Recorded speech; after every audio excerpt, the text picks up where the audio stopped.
사사기 6장 32절에서 35절 제가 봉독하겠습니다. 그날에 기드온을 여룻바알이라 불렀으니 이는 그가 바알의 제단을 파괴하였으므로 바알이 그와 더불어 다툴 것이라 함이었더라. 그때 미디안과 아말렉과 동방 사람들이 다 함께 모여 요단강을 건너와서 이스라엘 골짜기에 진을 친지라. 여호와의 영이 기드온에게 임하시니 기드온이 나팔을 불매 아비에셀이 그의 뒤를 따라 부름을 받았느니라. 기드온이 또 사자들을 온 므낫세에 두루 보내매 그들도 모여서 그를 따르고 또 사자들을 아셀과 스불론과 납달리에 보내매 그 무리도 올라와 그를 영접하더라. 네, 오늘 말씀의 제목은 여호와의 영이 기드온에게 임하시니라는 제목으로 말씀 증거하도록 하겠습니다. 여호와의 영이 기드온에게 임하시니. 오늘 이 6장 이제 후반절 이 내용을 좀 살펴보려고 하는데, 지금 오늘 32절에서 35절을 읽었지만 6장 이렇게 전체를 좀 후반절 전체를 좀 보려고 합니다. 오늘 읽은 그 말씀의 앞의 내용 25절에서 30절 내용은 무엇이냐면, 이제 우상을 제거하라는 그런 하나님의 말씀에 그 명령에 순종한 기드온의 모습이 이제 그려지고 있습니다. 그런데 이 하나님 말씀에 순종했던 이후에 기드온이 염려했던 일들이 결국 실제로 벌어지고 맙니다. 그 기드온이 어떤 염려를 했느냐면, 그래서 어떤 모습으로 그 말씀에 순종을 했느냐면, 그 27절에 보면 이에 기드온이 종 10사람을 데리고 여호와께서 그에게 말씀하신 대로 행하되 그의 아버지의 가문과 그 성읍 사람들을 두려워함으로 이 일을 감히 낮에 행하지 못하고 밤에 행하니라. 지금 하나님 말씀이 자기에게 임했지만 그리고 순종을 했지만 여전히 기드온은 두려운 상태로 그 말씀을 순종하는데 감히 낮에 행하지 못하고 사람들이 보지 못하는 밤에 몰래 하는 그런 모습을 지금 보이고 있습니다. 이처럼 두려워하면서 순종하고 있습니다. 그리고 순종했지만 실제로 그 염려했던 일들이 발생을 하는데, 이제 29절에서 30절 말씀에 보면 서로 물어 이르되 이것이 누구의 소행인가 하고 그들이 캐어 물은 후에 이르되 요아스의 아들 기드온이 이를 행하였도다 하고 성읍 사람들이 요아스에게 이르되 내 아들을 끌어내라. 그는 당연히 죽을지니 이는 바알의 제단을 파괴하고 그 곁에 아세라를 찍었음이니라 하니. 지금 기드온이 몰래 밤에 하나님 말씀을 순종했지만, 그래서 우상을 파했지만 기드온이 염려했던 그런 일들 이제 들키고 만 것입니다. 들키고 만 것이죠. 그러면서 그런 염려했던 일들이 일어나면서 기드온이 지금 사면 초가의 그런 상태에 있습니다. 근데 지금 여기서 우리를 놀라게 하는 것은 그 29절 30절을 읽어봤지만 지금 바알과 아살의 우상을 찍혔다고 격분하는 사람들이 누구인가 하는 것입니다. 우상을 섬기는 미디안 사람일까 우리가 생각할 수가 있는데, 지금 29절 30절 지금 기드온을 끌어내라 이렇게 지금 얘기하는 그 사람들은요, 화내는 사람들은요, 이스라엘 백성들입니다. 하나님의 백성인 그 이스라엘 사람들이 하나님의 명령을 수행한 지금 기드온을 죽이겠다고 격분하는 지금 현장이 지금 본문 오늘 말씀의 배경입니다. 이스라엘 민족이 어쩌다가 이렇게까지 타락했을까 하면서 우리는 과연 그 인간의 타락이 어디까지 갈 수 있을까 싶은 마음에 씁쓸함을 감출 수가 없는데요. 우리 인간의 타락, 특별히 또 우리 성도들의 이런 타락은 어디까지일까 생각해 보면 우린 다윗을 생각해 보시면 돼요. 다윗. 얼마나 다윗이 성군이고 또 하나님을 향한 열정으로 골리앗을 무찔렀습니까? 그런 다윗이었는데, 그런 다윗조차도 왕위에 오른 후에 그가 어디까지 타락을 합니까?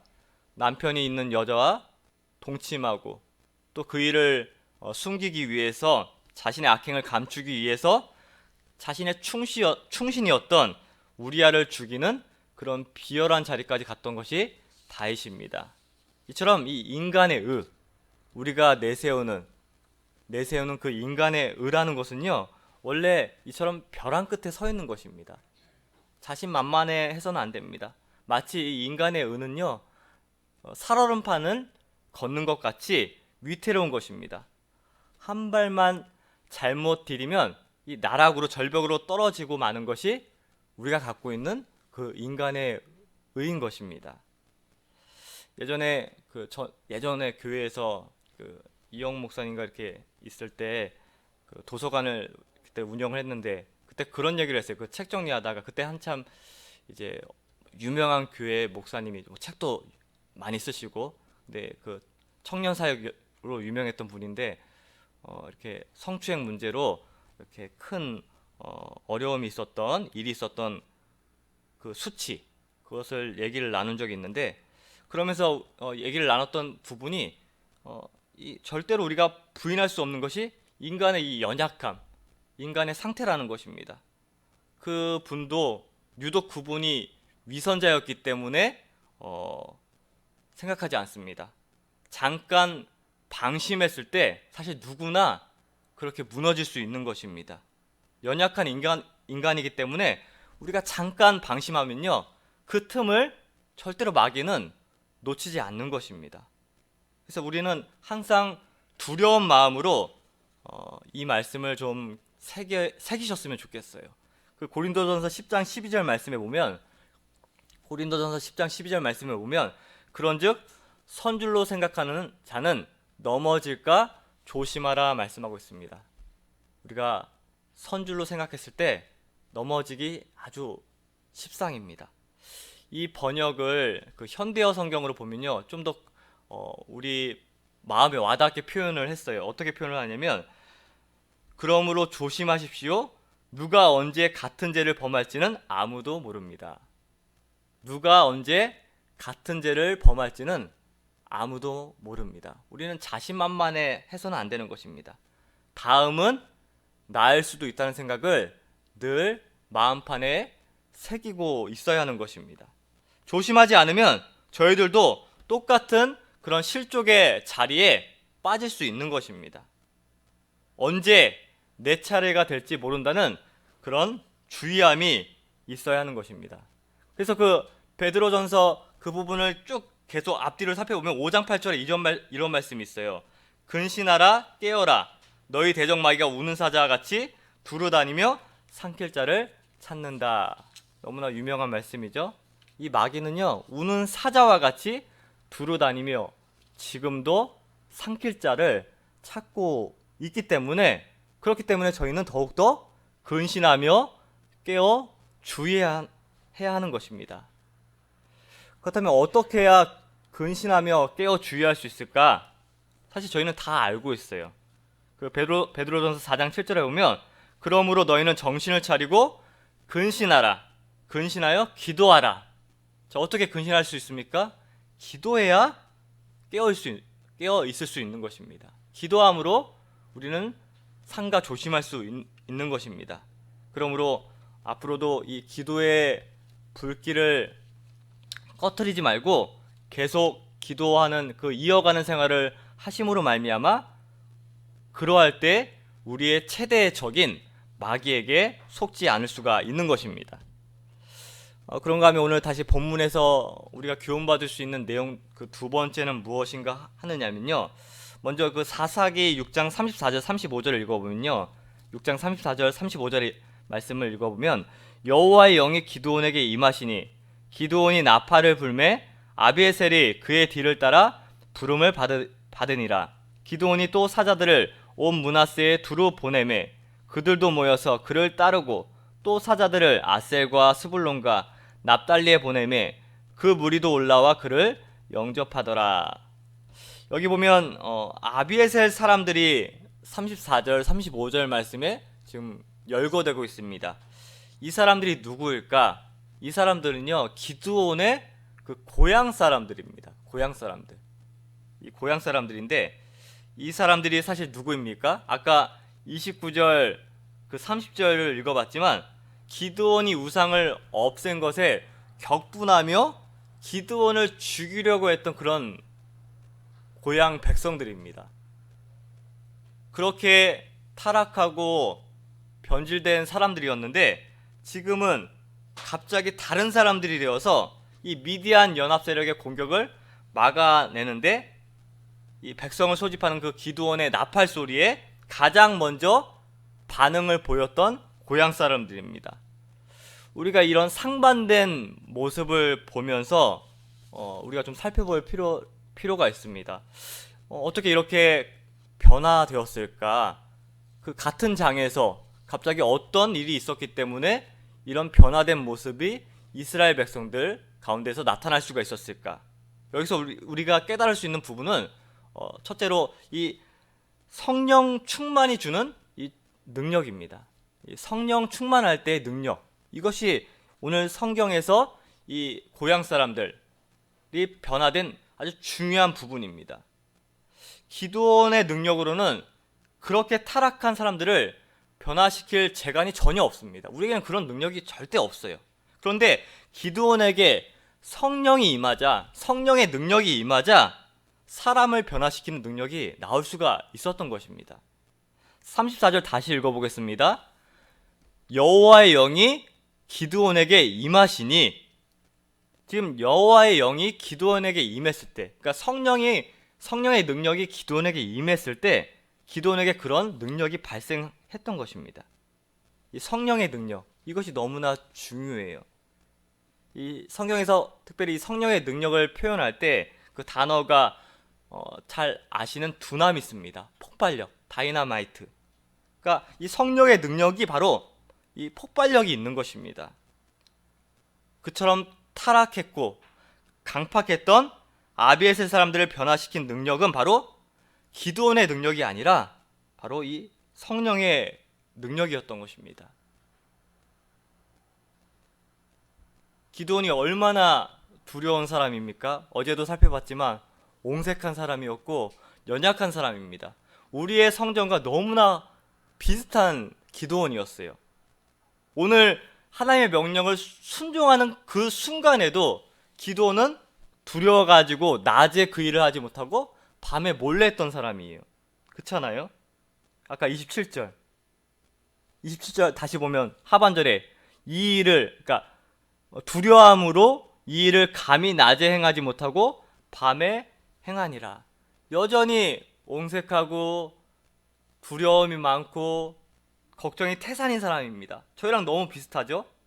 그런데 34절에 그렇게 두려움에 사로잡혔던 기드온이지만 하나님의 성령의 두루마기가 입혀지니까 하나님의 능력을 입은 하나님의 사람이 되었던 것입니다. 기드온이 이처럼 성령의 능력으로 변화되니까, 기드온부터 변화가 되니까 그 아비에셀 사람도 변화가 되었던 것입니다. 마찬가지로 오늘날 저희 자신이 먼저 변하면 우리 가정이 변하고 또 우리 교회가 변할 수 있고 또 우리 나라가 변할 수가 있는 것입니다. 그러니까 내가 너무나 중요한 거예요. 나 하나 정도야. 그런 생각도 우리가 많이 하잖아요. 그렇지 않아요.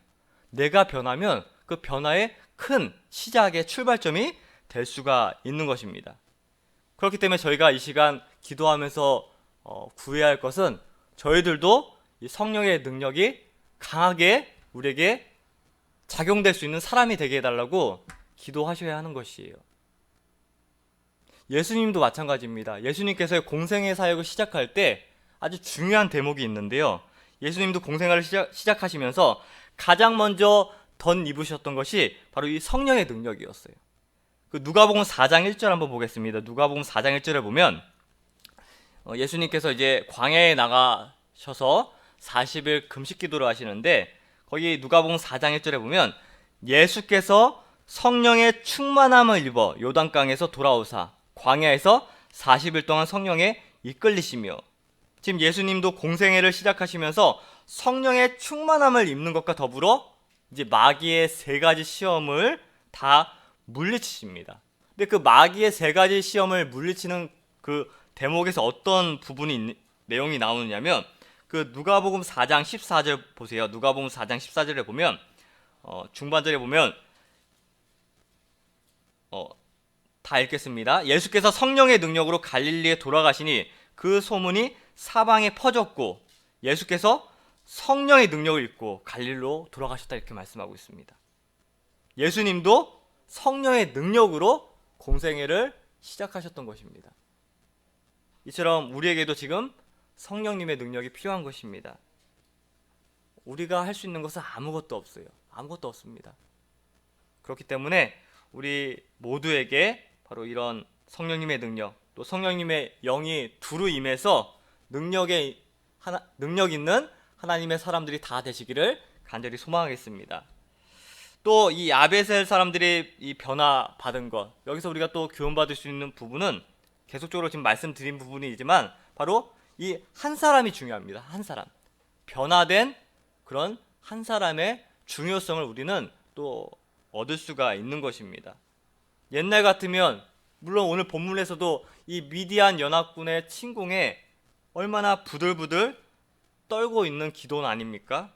하지만 그런 그가 부족한 상태였지만 하나님의 명령에 순종해서 무기력한 자리에서 떨치고 일어났을 때 하나님께서 그에게 성령의 영이 강하게 임하니까 하나님의 사람으로 변화되고 또 주변 사람들도 변화를 입었습니다. 이런 관점에서 이 한 사람의 변화, 하나님의 그 사람 한 사람이 너무나 중요한 것을 우리는 깨달을 수가 있는 것입니다. 그래서 에레미야 5장 1절에도 보면요, 에레미야 5장 1절에도 보면 이런 말씀이 있는데 너희는 예루살렘 거리로 빨리 다니며 그 넓은 거리에서 찾아보고 알라. 너희가 만일 정의를 행하며 진리를 구하는 자를 한 사람이라도 찾으면 내가 이 성읍을 용서하리라. 이 한 사람이 너무나 중요한 겁니다. 한 사람. 그렇기 때문에 오늘 기도하실 때 바로 그런 복음에 사로잡힌 자, 또 성령의 영이 강하게 입은 그 한 사람이 바로 내가 되게 해달라고 우리는 간절히 기도하는 것이 중요하겠습니다. 하나님께서도 그 한 사람을 목마르게 찾고 계신 것입니다. 그 한 사람이 바로 설 때 우리 가정이 든든한 울타리가 되는 것이고요, 그 한 사람으로 인해 우리 교회가 든든한 울타리에 설 수 있게 되는 것입니다. 그렇기 때문에 기도원이 바로 오늘 본문에서 그 한 사람이 된 것입니다. 오늘 말씀을 정리하겠습니다. 기도원 한 사람으로 말미암아 강팍한 수많은 사람들이 또 심령의 변화가 일어났던 것처럼 우리로 인해서 우리 주변에 참 두려워하고 또 낙심하고 주저앉아 있는 영혼들이 얼마나 많습니까? 너무나 많습니다. 지금 신방을 목사님을 따라 다녀보고 있는데 가정마다 지금 참 아픈 기도 제목들이 많아요. 특별히 자녀들. 예전에는 다 교회 생활 열심히 했는데 지금 중학교, 고등학교, 청년들 나오지 않는 자녀들이 너무나 많아요. 그래서 우리가 이 기도원과 같은 역할을 해서 지금 잃어버린 영혼들이 너무나 많은데 우리가 먼저 내 자신이 변화받고 또 그 변화받은 우리 사람들이 주변에 참 많이 흩어져 있는 영혼들을 다시금 복음으로 세우는 그런 영광스러운 일에 쓰임받는 저희 모두가 되었으면 좋겠습니다. 그래서 그러한 부분을 오늘 좀 말씀을 생각하시면서 기도하셨으면 좋겠어요. 잠깐 기도하겠습니다. 여호와의 신이 기드온에게 임하니 성령님의 능력이 기드온을 두루 입혔더니 그 두려움에 떨던 기드온이 먼저 변화되어 성령의 사람이 되었습니다. 그리하여 주변에 강팍했던 이스라엘 백성들이 주님께 돌아와 변화되어 하나님의 구원 역사에 가장 앞장서서 나아가는 놀라운 일이 벌어졌습니다. 우리 교회 가운데에도 또 우리 가정 가운데도 이런 역사가 있을 수 있도록 주님 성령의 능력이 저희들 가운데 또 우리 교회 가운데 임할 수 있도록 하나님 은혜를 베풀어 주시옵소서. 저희들의 의로는 아무것도 할 수 없고 감당할 수 없사오니 성령님의 능력을 힘입어서 성령의 능력으로 무장하여서 저희들을 통하여 또 우리 광운교회를 통하여 이 지역과 또 전 세계가 변화될 수 있도록 먼저 저희들이 변화받는 역사가 있게 하여 주시옵소서. 감사드리오며 예수님의 이름으로 기도하옵나이다. 아멘.